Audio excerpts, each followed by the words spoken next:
Our second scripture lesson this morning comes from the Gospel of Matthew in the 5th chapter, verses 13 through 20. You are the salt of the earth, but if salt has lost its taste, how can its saltiness be restored? It is no longer good for anything, but is thrown out and trampled underfoot. You are the light of the world. A city built on a hill cannot be hid. People do not light a lamp and put it under the bushel basket. Rather, they put it on the lampstand, and it gives light to all in the house. In the same way, let your light shine before others, so that they may see your good works and give glory to your Father in heaven. Do not think that I have come to abolish the law or the prophets. I have come not to abolish, but to fulfill. For truly I tell you, until heaven and earth pass away, not one letter, not one stroke of a letter will pass from the law until all is accomplished. Therefore, whoever breaks one of the least of these commandments and teaches others to do the same will be called least in the kingdom of heaven. But whoever does them and teaches them will be called great in the kingdom of heaven. For I tell you, unless your righteousness exceeds that of the scribes and Pharisees, you will never enter the kingdom of heaven. This is the word of the Lord. Thanks be to God.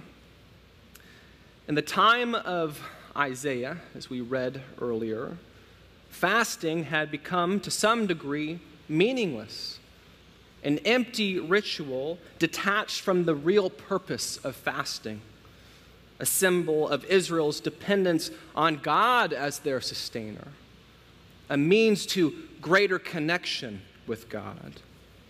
Several hundred years later, Jesus acts as a larger echo of Isaiah, admonishing Israel for forgetting who they were and what they were supposed to be about. They had lost their saltiness. They had forgotten how to shine like God's light in the world. And in contention with the Pharisees, Jesus asserts the importance of the law and how he does not come to abolish the law, but to fulfill it. In fact, calling Israel to greater observance of the law, saying that their righteousness needs to exceed that of the Pharisees and the scribes, those who claim to know the law so well. And now, a couple thousand years later, we read these passages and grapple with very similar tensions, questioning if the world of today has lost some of its saltiness, questioning if the church of today has lost some of its shine. Do we as God's people shine bright in the world? Wondering if we have tried in earnest to observe God's law, or have we become somewhat indifferent to it? One of my best friends came into town last week visiting from Brooklyn, and he's a mate on the Staten Island ferries. He's a graduate of the Merchant Marine Academy at Kings Point, and a significant part of his field is navigation.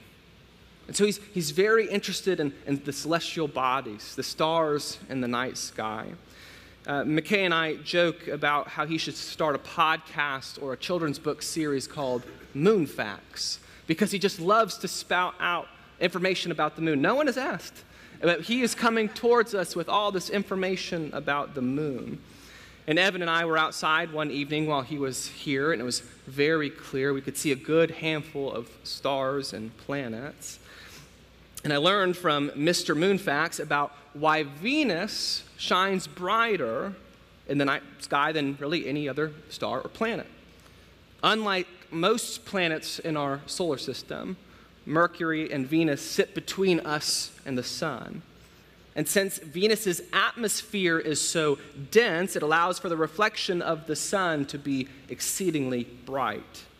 It's also the closest to Earth, and making it appear that much brighter.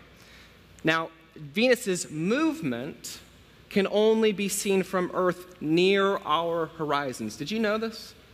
Yeah, moon facts. Venus's movement can only be seen from our horizons, and depending on its position, it will be seen briefly just before sunrise or just after the sun sets, which makes bright Venus rather elusive. As God's people, we are to shine the brightest, like Venus. But unlike Venus, it can't just be from some angles, at some times. It is not enough for us to fade into the backdrop amidst the other stars. We have to live into the tension of being called to do more, to be more, to give more, to love better, and to love bigger as God's people. And our attitude in response to this can be, I have even more to do, or it can be, I have more to give. That's how we can come to this tension of a higher standard, to shine bright as God's people. The Sermon on the Mount began with the Beatitudes. This is the passage that you all studied last week, and it really acts as the preamble to Israel's identity. The Beatitudes lift up who Israel will be and who Israel should serve. The rest of the Sermon on the Mount is about ethics. How are we supposed to live out that identity as God's people? And Jesus says, "Let your light shine before others, so that they may see your good works and give glory to your Father in heaven." We aren't given the specifics here, but Jesus is talking about works, our behaviors and deeds, our words and actions, which is why he lifts up the law and the prophets, the scripture. He is pointing us in the direction of morality and righteousness, and not as ideas, not as abstractions, but how to live out righteous behavior.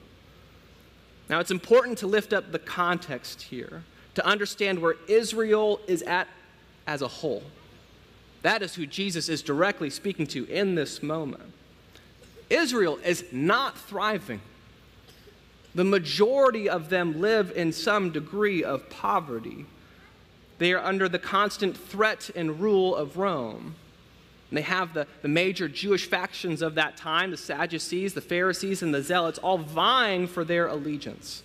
All of that is happening while they're having this identity crisis. When my life is a mess, I might not be so willing to shine bright. Or at least I'd be tempted to say, I'll start shining when I have something to shine about. Maybe on the horizons, when it's convenient, maybe that's when I'll shine a little brighter. But Jesus knows the circumstances and realities surrounding the people of Israel, the people he's proclaiming this message to. What's going right with them or what's going wrong with them is to not impact their shining. How can that be? How can anyone be expected to shine brightly when life is so complicated and hard? Because our shining doesn't come from our changing circumstances. Our shining comes from the unchanging love of God. Why I can shine at any given moment, whether my toddler is feeling ornery or my newborn won't sleep, is because the light that I am shining isn't mine. It's God's. On my worst day, I can say, God has made me, God has redeemed me, and God sustains me. We look to that bright, guiding star in the night sky and get out of ourselves and our junk. We look outward to what God is doing and to other people. That's where Jesus is pointing us by lifting up the law and the prophets and telling us to shine. On Wednesday night of this past week, we had a little potluck dinner with the youth group, with our middle schoolers and our high schoolers. And we continued our series, What I Wish I Knew in Middle School, What I Wish I Knew in High School. We talked about community and how much more gratifying life is when we look outward. Quoting Acts 20, it is better to give than to receive. I talked with our high schoolers about moving from a self-conscious point of view to a you-conscious point of view. I shared with them how lucky I am that I get to know them, that I get to learn about their lives, how I get to walk with them through their successes and their failures. What an honor it is to have that role in their lives. It's not something I take lightly, but it also deeply benefits me. I told them that too. In all those times and places where I get to be you-conscious or them-conscious, I'm not struggling with any sort of self-consciousness. Being present for others, giving out of ourselves gratifies us deeply because it's how we're designed to function, because it's who we are called to be. People who love bigger, who love better. And I can do that for them, regardless of what's going on in my life, regardless of my circumstances, just as you can do that for other people, regardless of what's going on in your lives. It's a buoy, friends. Keeps us afloat. It's a gift to be able to pour into others. Pouring out love for other people is the good stuff of this life. It's what fulfills us. Where does that capacity to give more even come from? Especially when our circumstances are genuinely difficult. Where do we find the motivation? Where do we find the energy? From a God who made us, from a God who redeemed us, from a God who sustains us. We look to God to show us the way, living lives that resemble the life of Jesus. That seems like a good place to stop. That feels like a good place to lead into communion. For it is at the table that we reorient ourselves to God's bright and shining light.